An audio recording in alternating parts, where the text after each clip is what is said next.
ओडिशार राजनीति को नहीं एबे सरगरम चली। ओडिशा राजनीति रे नुआ इतिहास सृष्टि होगाकू जाउची। ओडिशा राजनीति रे सबुठु बड़ कथा होउची ओडिशा रे तीन टी आंचलिक दल होबाकू जाउची। प्रथम आंचलिक दल गोटे होबाकू जाउची बबी दास करिवे ता खबर मिली अशोक दास ना रे।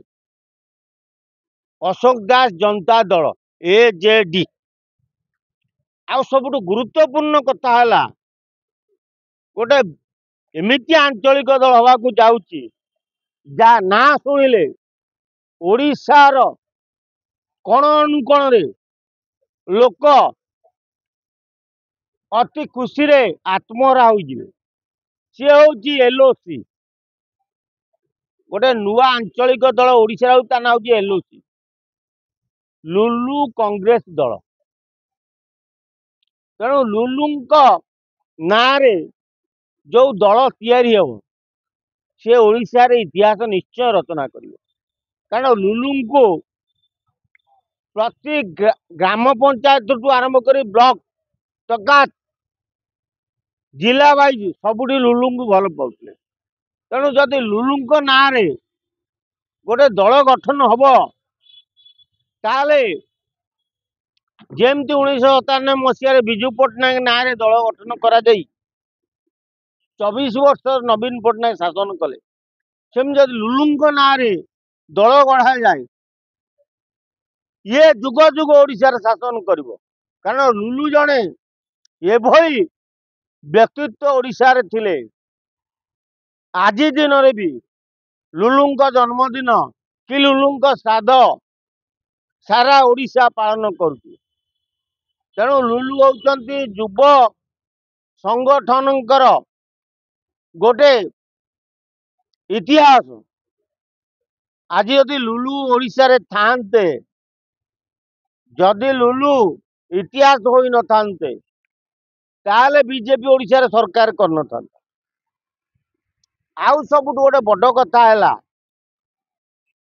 आउ गोटे तृतीय दल हवाकू जाउची से दल ना टी डिक्लेयर हो पारुनी किंतु से दलटी बहुत शीघ्र तैयारी हेब। से दल को तैयारी करने लगी विजय महापात्र और दिलीप राय अंटा भिड़ी। दिलीप पाखे टंका प्रबल विजयंकर ना ओडिशा रे घरे घरे परिचित।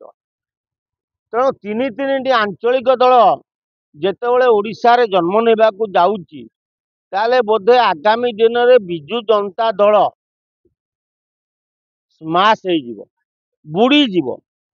कारण ये जो तीन दल राज्य रे जन्म नेबे बिजु जनता दल रे थिबा असंतुष्ट गोष्ठी सांगे सांगे बिजु जनता दल छाड़िबे। तार उदाहरण होउचंती गुरु दिवस रे अरुण साहू जो भाव तेरछा बाण मारी से तेरछा बाण ओडिशावासी जो देखी कृतदास प्रथा चलबनी कहते अरुण साहू। नयागढ़ भूमिपुत्र कहले अरुण साहू को अतुक्ति हेबनी। नयागढ़ इतिहास अरुण साहू विजु जनता दल जदि गोटे ज्ञानी लोक किए थाए बुद्धिमान व्यक्तित्व किए थाए सी हूँ अरुण साहू।